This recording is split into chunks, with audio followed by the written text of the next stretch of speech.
Hey everyone, and welcome! On behalf of Forge College, I am absolutely thrilled to have you here for today's explainer. Now, if you hung out with us for our previous lesson on interpreting fees for optimization, you're already pretty familiar with the nuts and bolts of moving things around on-chain efficiently. But today we're pivoting to something completely different. We're looking at what happens when things deliberately do not move. We are laying out the engineering blueprint for the use cases and ethics of soulbound tokens.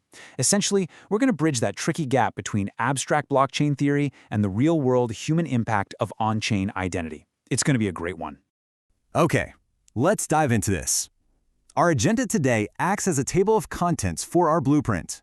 We'll start by meeting the sticky credential, then we'll contrast the good and the dystopian, navigate the trade-off triangle, choose your storage pattern, open up the ethical engineering toolkit, and wrap it all up with our final blueprint and takeaways. All right, Section 1, meet the sticky credential. Let's demystify soulbound tokens. So first off, forget the kind of mystical-sounding name for a second. Soulbound tokens, or SBTs, are not magical artifacts. They are highly specific, permanent engineering tools designed to solve a massive problem in Web3, which is persistent reputation. I actually really love the sticky credential metaphor for this.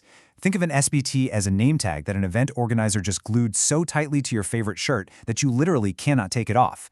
It's cryptographically signed, meaning some issuer has officially verified a fact about you, like say completing a course, and it's permanently attached to your identity anchor, which is your wallet. The absolute defining feature here is that it is deliberately non-transferable. No selling it, no trading it, and no handing it off to your buddy. It stays exactly where it was put. Mechanically, it operates in a pretty straightforward three-step dance. Step 1, the issuer signs a verifiable claim. Step 2, the credential binds to your persistent anchor. Step 3, a verifier, maybe an employer or maybe a smart contract, checks the provenance to make sure it's totally legit. But look, here's the massive catch. Because these credentials cannot be moved to a new wallet, account compromises are now a catastrophic risk. If you lose the keys to your wallet, you don't just lose your crypto, you lose your bound credentials. Or even worse, a malicious actor gains control of an identity anchor that holds your verified professional reputation. So non-transferability completely flips our threat calculus on its head. Let's move on to Section 2, the good and the dystopian, contrasting our use cases. We really need to understand that technical permanence can very quickly amplify social harms if we aren't incredibly careful as engineers. And this brilliantly illustrates the two extreme ends of the spectrum. Over on the left, we've got the hero use case, a university diploma. An SBT stops resume fraud right in its tracks. The university issues the token, employers verify it instantly without hiring a background check agency, and your privacy is totally preserved by keeping the actual transcript data off-chain. It's beautiful, right? But on the flip side, we have the villainous use case, a municipal social credit score.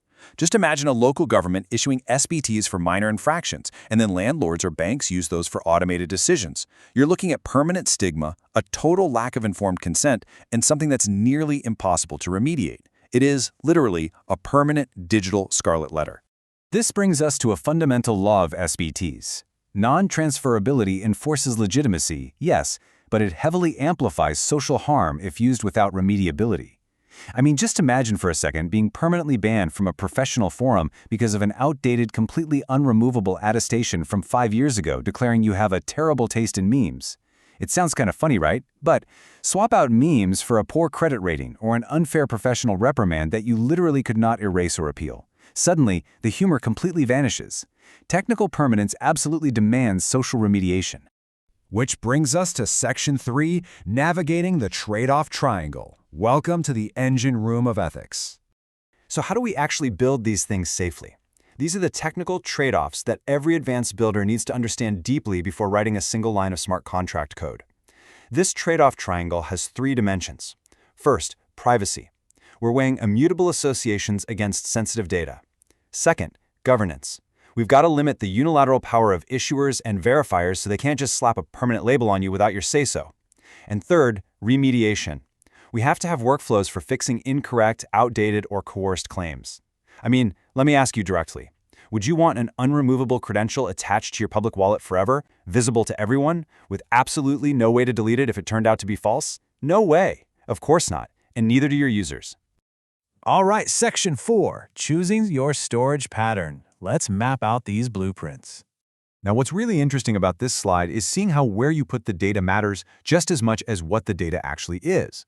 If we go fully on-chain, Sure, the primary benefit is maximal public auditability, but the ethical risk? Massive. We're talking permanent, unredactable public exposure. You almost never want to store sensitive data fully on-chain. Moving down, we have a hashed anchor with an off-chain payload. This nicely balances verifiability and privacy. You put a cryptographic hash on the blockchain, but the actual data lives privately off-chain. Then we've got issuer-signed off-chain verifiable credentials, which give you a minimal on-chain footprint and rely on selective disclosure. And finally, time-limited SBTs. These mitigate long-term stigmatization simply by expiring, though, they do require renewal processes. As an engineer, your job is to select the exact right pattern based on the sensitivity of the claim. Moving to Section 5, the Ethical Engineering Toolkit. Time for some practical mitigations. Now that we know where to put the data, let's shift focus to the practical tools you can actually deploy to prevent those dystopian outcomes we were just talking about.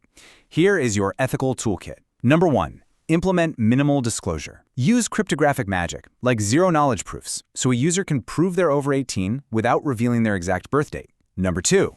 Build off-chain appeal and dispute workflows. If a mistake is made, and they will be, there has to be a way to fix it. Number 3. Combine SBTs with explicit anti-Sybil strategies. We really shouldn't rely solely on SBTs to prevent bots. We've got to combine them with rate limiting and economic disincentives. And finally, number 4. Require informed, explicit consent in your issuance flows. Never, ever airdrop a sensitive, non-transferable token into someone's wallet without their permission. This quote really drives the core principle home for me. SBTs are a governance tool as much as a technical one. Your smart contract code is absolutely not a substitute for human-level dispute resolution. You simply cannot code away human error, changing circumstances, or just general unfairness. You have to design the off-chain human governance right alongside the on-chain technical architecture. So, with all of these ethical guardrails, storage patterns, and privacy tools laid out, are you ready to design the smart contract? Section 6. Final blueprint and takeaways. Let's wrap this up. Before you open up your code editor, let's summarize the core tenets of ethical SBT engineering that we've mapped out today. So the crucial point is neatly captured in these 3 final principles for your tool belt. 1. Use SBTs only when provenance directly supports a needed property, like verifying that university degree. 2. Always pair them with explicit consent and remediation pathways. The user must agree to it, and they must have a clear way to appeal it. And 3. Treat SBTs as just one part of a broader anti-Sybil and governance strategy. They aren't a magical, standalone cure-all. And that sets us up perfectly for our next lesson, which will be designing non-transferable token contracts, where we're actually going to translate these ethics into hard code. On behalf of Forge College, I want to say a huge thank you for joining me for this explainer. Building ethical identity systems on-chain is genuinely one of the most important challenges in Web3 right now, and you're now officially equipped to tackle it responsibly. If you want to dive deeper into this subject, check out our next blueprints, or just explore more Web3 topics, head over and visit our website at forge.college. But before you go, I want to leave you with one final thought. In a Web3 world where we can literally make data live forever, the ultimate test of our engineering isn't what we build to remember, it's how we design the right to be forgotten. Are your smart contracts ready for that? I'll see you in the next explainer.